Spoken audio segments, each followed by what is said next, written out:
ದೇವಿನೂ ನೀನೆ, ಎಲ್ಲಮ್ಮ ದೇವಿನೂ ನೀನೆ, ಸರ್ವರನ್ನು ಕಾಪಾಡುವ ಮಹಾತಾಯಿ ನೀನು. ಆದ್ರೆ ನನ್ನಲ್ಲಿ ಮಾತ್ರ ಕತ್ತಲ ಗೋಡೆಯಲ್ಲಿ ಕೂಡ ಹಾಕಿ ನೀನು ಗರ್ಭದ ಗುಡಿಯಲ್ಲಿ ಕುಳಿತು ನಗುತ್ತಿರುವುದು ನಿನಗಾದ್ರೂ ಸರಿ ಕಾಣುತ್ತೇನಮ್ಮ. ನಿನ್ನ ಭಕ್ತವಾದ ನನ್ನನ್ನ ಈ ಸಮಾಜದಲ್ಲಿ ಸೂಳೆಯ ಮಗಳು ಅಂತ ನನ್ನನ್ನ ಚುಚ್ಚಿ ಚುಚ್ಚಿ ಮಾತನಾಡ್ತಾ ಇದ್ದಾರಮ್ಮ. ತಂದೆ ತಾಯಿ ಬಂಧು ಬಳಗ ಯಾರು ಇಲ್ಲದ ನಾನು ನಿನ್ನ ಭಕ್ತಳು. ನನ್ನ ಕೊರಳಿಗೆ ಮಾಂಗಲ್ಯ ಭಾಗ್ಯ ದೊರಕಿಸಿ ತಾಯಿಯಾಗುವ ನನ್ನ ಆಸೆಯನ್ನ ಈಡೇರಿಸು ತಾಯಿ, ಈಡೇರಿಸು.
ಹಣದಲ್ಲಿ ನಾನು ಬಡವ, ಆದರೆ ಜನಮಾತ್ರಕ್ಕೆ ಸತ್ಯವನ್ನು ಸುಟ್ಟು ಅಸತ್ಯವನ್ನು ಸೃಷ್ಟಿಸುವಲ್ಲಿ ನಾನು ಶ್ರೀಮಂತ.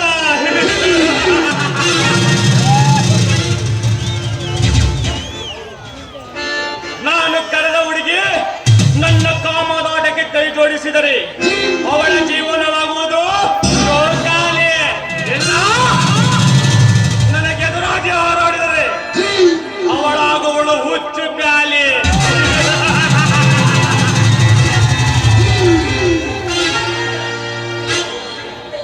ದಾಸ ನೋಡಿದರೆ ನೋಟ, ನಾಡಿಗರು ಧೂಳಿಪಟ, ಕಳ್ಳತನ ಮಾಡುವುದೇ ನನ್ನ ಚಟ. ಅದರಿಂದ ಸಿಗುತ್ತದೆ ಹೊಟ್ಟೆ ತುಂಬ ಊಟ. ಅಮಾಯಕರ ಪ್ರಾಣದೊಂದಿಗೆ ನನ್ನ ಚೆಲ್ಲಾಟ.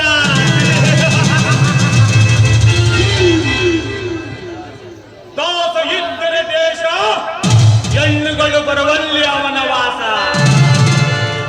ಅಂತೆಯೇ ಇನ್ನು ನನ್ನ ಆಗಮನ ಗಾನ ಕೋಗಿಲೆ ಗಾಯತ್ರಿಯ ಮನೆಗೆ ತುಂಬಿದ ಅವಳ ಯೌವನದ ರಸ ಸೆವೆದು ಉತ್ತನಾಗಲಿ ಇಲ್ಲಿಗೆ ಬಂದಿರುವೆ.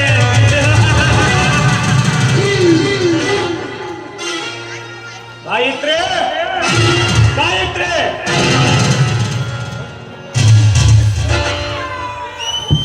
ಯಾರು? ನಾನು ಗಾಯತ್ರಿ, ಶಿವದಾಸನ ಮಗ ದಾಸ ಅಲಿಯಾಸ್ ಮೋಹನದಾಸ.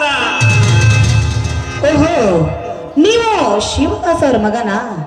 ಆದ್ರೆ ನನಗ್ ಗುರುತು ಸಿಗ್ಲಿಲ್ವಲ್ಲ. ಗುರುತು ಈಗಾಯ್ತಲ್ಲ ಗಾಯತ್ರಿ, ಮುಂದಿನ ವಿಚಾರ ಮಾಡೋ. ಹೌದು, ತಾವಿಲ್ಲಿಗೆ ಬಂದ ವಿಷಯ ಇದೇನೆ ಗಾಯತ್ರಿ? ಈ ಯೌವನ ತುಂಬಿದ ಈ ನಿನ್ನಂತ ಅಪ್ಸರ ಮನೆಗೆ ನಮ್ಮಂತ ರಸಿಕರು ಏತಕ್ಕಾಗಿ ಬರುತ್ತಾರೆ? ಅಂದ್ರೆ ನಿನ್ನ ಮಾತಿನ ಅರ್ಥ? ಅರ್ಥ ಇಷ್ಟೇ ಗಾಯತ್ರಿ, ಜೇನು ಹುಟ್ಟು ಹಿಟ್ಟು ಬಹಳ ದಿವಸಗಳಾಗವೆ, ತುಪ್ಪ ತುಂಬಿ ತುಳುಕುತ್ತಿದೆ. ಅದಕ್ಕಾಗಿ ತುಂಬಿದ ಈ ಯೌವನ ರಸ ಸವೆದು ಇಲ್ಲಿಗೆ ಬಂದಿರುವೆ. ದಾಸ, ಬಾಯ್ ಬಿಗಿ ಹಿಡಿದು ಮಾತನಾಡು. ಒಂಟೆ ಹೆಣ್ಣು ಸಿಕ್ಕಿದ ಅಂತ ಬಾಯಿ ಬಂದ ಹಾಗೆ ಮಾತನಾಡಿದ್ರೆ ನನ್ನ ಎಡಗಾಲಲ್ಲಿರೋ ಚಪ್ಪಲಿ ಹರಿದು ಹೋಗಾಗ ಹೊಡಿತೀನಿ ಎಚ್ಚರ. ಎಲ್ಲೋ ಚಿಲ್ಲಾಲೆ. ಈ ದಾಸ ನನ್ನ ಕಣ್ಣೆರಳ ಕರ ತೆಗೆದು ಪ್ರೀತಿಯಿಂದ ನಾಟ್ಯ ಮಾಡಿ ಮಂಚವನ್ನೇರಿ ಮೈ ಒಪ್ಪಿಸುವಾಗ ನನಗೆ ನನ್ನ ರಟ್ಟನ್ನು ತೋರಿಸುವೆಯ ಕೆಟ್ಟ ಸೂಳೆ. ನನ್ನ ಸುಳ್ಳು ಅಂದ್ರೆ ನೀನು ತಿನ್ನೋದಕ್ಕೆ ಅನ್ನ ಸಿಗೋದಿಲ್ವೋ? ಹೆಣ್ಣೆ ಬಾಳಿನ ಕಣ್ಣು ಅಂತ ಹೇಳ್ತಾರೆ. ಅಂತದ್ರಲ್ಲಿ ನೀನು ಹುಟ್ಟಿದ್ದು ಒಂದು ಹೆಣ್ಣಿನಿಂದ ಅನ್ನೋದನ್ನು ಮಾತ್ರ ಮರಿಬೇಡ. ಮರೆಯಬೇಡ. ಜನ್ಮ ಕೊಟ್ಟವಳು ಹೆಣ್ಣಾದರೂ ಗಂಡಿನ ಸಮ್ಮಿಲ್ಲನವಿಲ್ಲದೆ ಹೆಣ್ಣು ಗರ್ಭ ಧರಿಸಲು ಸಾಧ್ಯವಿಲ್ಲ. ನನ್ನ ಸೇವಂತಿ ಹೆಚ್ಚು ಮಾತನಾಡುವುದರ ಅರ್ಥವಿಲ್ಲ. ಬಾರೆ ನನ್ನ ತೋಳ ತೆಕ್ಕೆಗೆ. ಕೈ ಬಿಡೋ ರಾಕ್ಷಸ. ಬರುವ ಹೆಣ್ಣು ಅಂತ ಮೈ ಮೇಲೆ ಏರು ಬಂದ್ರೆ ಪರಿಣಾಮ ನೆಟ್ಟಿಗಿರೋದಿಲ್ಲ. ನೋಡು, ನಿನ್ನನ್ನು ತುಂಡು ತುಂಡ ಕತ್ತರಿಸಿ ಹಾಕ್ಬೇಕಾಗುತ್ತೆ. ಹುಷಾರ್ ಹುಷಾರ್. ಈ ದಾಸನಿಗೆ ಹುಷಾರ್. ಹುಚ್ಚು ಹುಡುಗಿ, ನಿನಗಿನ್ನೂ ಬುದ್ಧಿ ಬೆಳೆದಿಲ್ಲ. ಎಂತೆಂತ ಹೆಣ್ಣುಗಳಿಗೆ ದವರು ನೀರು ಕುಡಿಸಿದ ಗಂಡು ನಾನು. ನನಗೆ ಹುಷಾರ್ ಎನ್ನುವಯ್ಯ. ಗಾಯತ್ರಿ, ಮಾತು ಸಾಕು, ನಡೆಯ ಮಂಚಕ್ಕೆ. ನೀನು ಕರೆದ ತಕ್ಷಣ ನಿನ್ನ ಮಂಚಕ್ಕೆ ಬರೋದಕ್ಕೆ ನಾನೇನು ನಿನ್ನ ಮಾಡಿಕೊಂಡ ಹೆಂಡತಿ ಅಲ್ಲ. ಬೇರೆ ಹೆಣ್ಣು ಮಕ್ಕಳಿಗೆ ಈ ರೀತಿ ಬಾಯಿ ಬಂದತ್ತೆ ಮಾತನಾಡೋದಕ್ಕೆ ನಾಚಿಕೆ ಆಗೋದಿಲ್ಲ ಅಂತ ಹೇಸಿ ಜನ್ಮಕ್ಕೆ. ಏಸಿ ಜನ್ಮ. ಗಾಯತ್ರಿ, ಏಸಿ ಜನ್ಮ ಎಲ್ಲಿ ಇಲ್ಲ, ಎಲ್ಲ ಕಡೆ ತುಂಬಿ ತುಳುಕುತ್ತಿದೆ. ಏಸಿಗೆ ಇರುವಾಗ 5 ನಿಮಿಷದ ಹಾಸಿಗೆ ಏಸಿಗೆ ಅನ್ನುವುದಾದರೆ ನಮ್ಮಂತರ ಕಾಮುಕರಿಗೆ ಬೆಲೆಯಲ್ಲಿದೆ. ಹೌದು, ಏಷಿಯ ಮಗಳಾದ ನಿನಗೆ ಏಕೆಷ್ಟೊಂದು ಶೀಲನ ಮೇಲೆ ಭರವಸೆ? ಭಾರತ ನಾರಿಯರಿಗೆ ಶೀಲನೇ ಮುಖ್ಯ. ಅಡಿಕೆಗೆ ಹೋದ ಮಾನ ಆನೆ ಕೊಟ್ಟು ಬರಲಾರದು ಅನ್ನೋದು ನಿನ್ನಂತ ಕತ್ತೆಗೆ ಹೇಗೆ ಗೊತ್ತು? ಅದರಲ್ಲಿ ನನ್ನ ಮನೆಗೆ ಬರೋದಕ್ಕೆ ನಿನಗೆ ಅಪ್ಪಣೆ ಕೊಟ್ಟವ್ರು ಯಾರು? ಅಪ್ಪಣೆ? ಹೇಗಾಯ್ತ್ರಿ? ನಿಮ್ಮಂತ ವೇಶ್ಯರ ಮನೆಗೆ ಯಾವಾಗ ಬೇಕಾದರೂ ಬರಬಹುದು, ಯಾವಾಗ ಬೇಕಾದರೂ ಹೋಗಬಹುದು. ಅದಕ್ಕೆ ಯಾರಪ್ಪಣೆ ಏಕೆ ಬೇಕೆ? ಗಾಯತ್ರಿ, ತಕ್ಷಣ ನೀನು ನನ್ನಲ್ಲಿ ಒಂದಾದರೆ ನಿನ್ನ ಕೈ ತುಂಬ ಸಿಗುವುದು ದಕ್ಷಿಣೆ. ನೋಡು, ದಕ್ಷಿಣೆ ಸಿಗುತ್ತೆ ಅಂತ ನಾನ್ ನಿನಗೆ ಹೆಸರು ಸೆರಗ್ ಹಾಸಿದ್ರೆ ಜೀವನ ಪೂರ್ತಿ ನಾನು ಸೂಳಿಯಾಗಿ ಉಳಿಬೇಕಾಗುತ್ತೆ. ನಾನು ಗರತಿಯಾಗಿ ಮುತ್ತೈದೆಯಾಗಿ ಬಾಳ್ಬೇಕು ಅಂತ ಆಸೆ ಹೊತ್ತಿದ್ದೀನಿ. ದಯವಿಟ್ಟು ನನಗೆ ಇದನ್ನ ಭಿಕ್ಷೆ ನೀಡು. ಭಿಕ್ಷೆ? ಹೇ ಗಾಯತ್ರಿ, ನೀನು ಭಿಕ್ಷೆ ಕೇಳಿದೆ ಎಂದು ಕೈಗೆ ಸಿಕ್ಕು ಹಕ್ಕಿಯನ್ನು ತಿನ್ನದ ಬಿಟ್ಟರೆ ನನ್ನಂತ ಕಾಮುಕರಿಗೆ ಸಿಗುವುದು ಬರೀ ಕಾಮತಾಪದ ಶಿಕ್ಷೆ. ಹೇ ಗಾಯತ್ರಿ, ನನಗೀಗ ಕಾಣುವುದು ಬರೀ ಕಾಮ. ನೋಡು ದಾಸ, ನಾನು ಮದುವೆ ಮಾಡಿಕೊಂಡು ಒಬ್ಬರ ಕೈಯಿಂದ ನನ್ನ ಕೊರಳಿಗೆ ಮಾಂಗಲ್ಯ ಕಟ್ಟಿಸ್ಕೊಂಡು ಮುತ್ತೈದೆಯಾಗಿ ಬಾಳ್ಬೇಕು ಅಂತ ಆಸೆ ಹೊತ್ತಿದ್ದೀನಿ. ದಯವಿಟ್ಟು ನನ್ನ ಆಸೆಗೆ ಕಲ್ಲು ಹಾಕ್ಬೇಡ. ಬದುಕು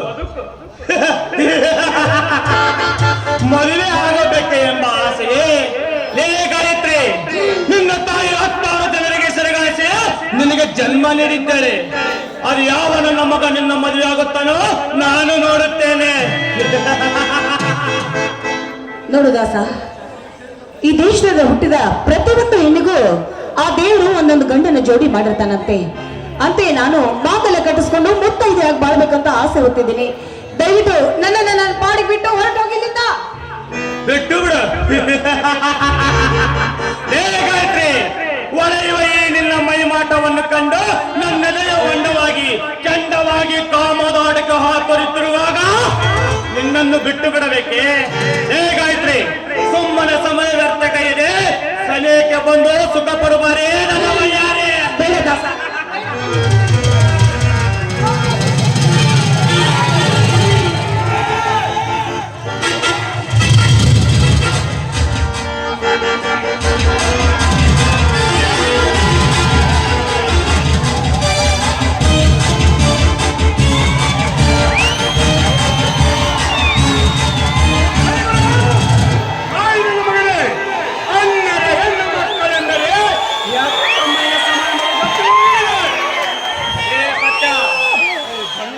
ಸಂಬಂಧ ಇಲ್ಲದ ವಿಷಯ. ನೀನು ಇದಕ್ಕೆ ತಲೆ ಹಾಕಬೇಡ. ಬೇರೆ ಕಣ್ಣು ಮರೆಯಾಗ ಮಾಡಿ ಸಂಬಂಧ ಇಲ್ಲ ವಿಷಯ ಎಂದು ಒಂಟಿಯನ್ನು ನಿನಗೆ ಒಪ್ಪಿಸಿ ಹೋಗಲು ನಾವೇನು ಹೇಳಿಗಳಲ್ಲ. ನಿನ್ನ ತಂದೆ ಇದೇ ರೀತಿಯಲ್ಲಿ ಅತ್ಯಾಚಾರಕ್ಕೆ ಕೈ ಹಾಕಿದ್ದಕ್ಕೆ ಅವನ ತಲೆ ಬೋಳಿಸಿ ಊರು ಬಿಡಿಸಿ ಕಳಿಸಿತ್ತು ನಮ್ಮ ಈ ರಾಜಮನೆತನ. ಹೇ ರಾಜ, ನನ್ನ ತಂದೆಗೆ ಅವಮಾನ ಮಾಡಿ ಊರು ಬೀಳಿಸಿ ಗೌರವದಿಂದ ಮೆರೆಯುತ್ತಿರುವ ಈ ನಿನ್ನ ರಾಜವಂಶವನ್ನ ನುಚ್ಚು ನೂರು ಮಾಡಿರುತ್ತಾರೆ. ನಾನು ಶಿವದಾಸನ ಮಗನಾದರೆ ಹುಬ್ಬಳ್ಳಿಯ ಹೂಬಳ್ಳಿಯ ನನಗೆ ಏಕವಚನದಲ್ಲಿ ಉತ್ತರಿಸಿದ ಕಷ್ಟ ಮಾಡವ. ನನ್ನನ್ನ ನಡೆದು ಬಂದರೆ ಇಡೀ ಊರೇ ಎದ್ದು ಗೌರವ ಕೊಡುವಾಗ ನಮ್ಮಣ್ಣನಿಗೆ ಎಂದು ಬರಲಿಲ್ಲ. ನೀನು ಜೀವಂತವಾಗಿ ಬದುಕಿರಲೇಬಾರದು. ಆ ತ್ಯಾಗಮಗನಿಗೆ ಗಂಡು ಗಲಿಯ ಕೊಡಲಿಗೆ ಹೆಚ್ಚಿನ ಕೈ ಕೆಳಗಿಳಿಸು. ನಿನ್ನ ಶೌರ್ಯ ಮತ್ತು ಪರಾಕ್ರಮದ ಮುಂದೆ ಇವನೊಬ್ಬ ಬಾಲಕ ಬದುಕಲೆ ಬಡವ ಭೂಮಿಯ ಮೇಲೆ.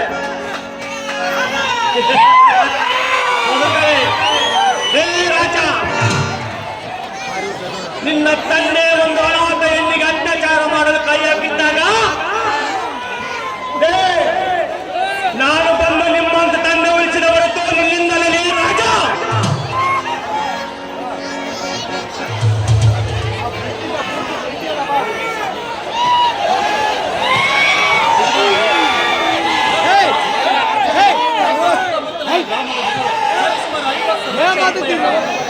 ಏಣಿಗ ರೂಪದಲ್ಲಿ ಉಡಿಸಿಕೊಟ್ಟಿದ್ದಾರೆ.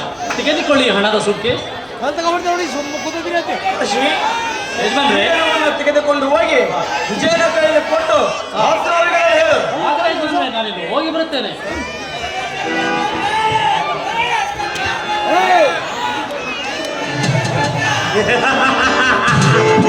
ಅನ್ನದಾನವನ್ನು ನುಂಗಿ ಹಾಕುವ ಇವರು ಹುಬ್ಬಳ್ಳಿ ರಾಜಮನೆತನವರು.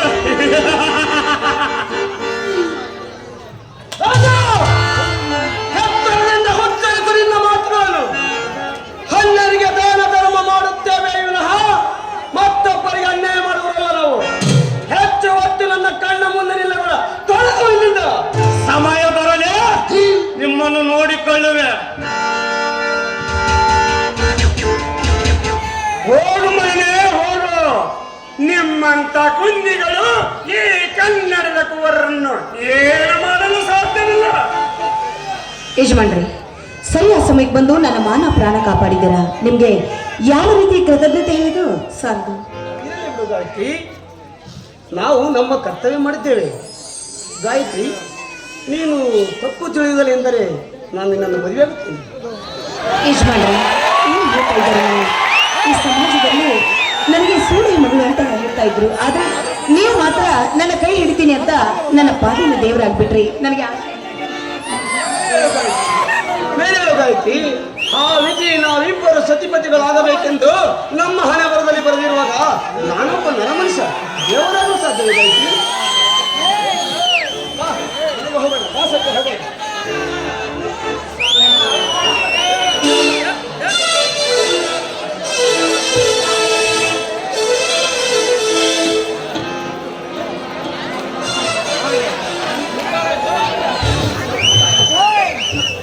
ಇದೇನು ನನ್ನ ಕೈ ಹಿಡಿತೀನಿ ಅಂತ ಹಾಗೆ ಹೋಗ್ತಾ ಇದ್ರಲ್ಲ, ಈ ಸಂತೋಷದಲ್ಲಿ ನಾನು ನಿಮಗೋಸ್ಕರ ಒಂದು ಹಾಡು ಹೇಳಿದೆ.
ಹಾಡುತ್ತಿದೆ ಸರಿಗಮಕ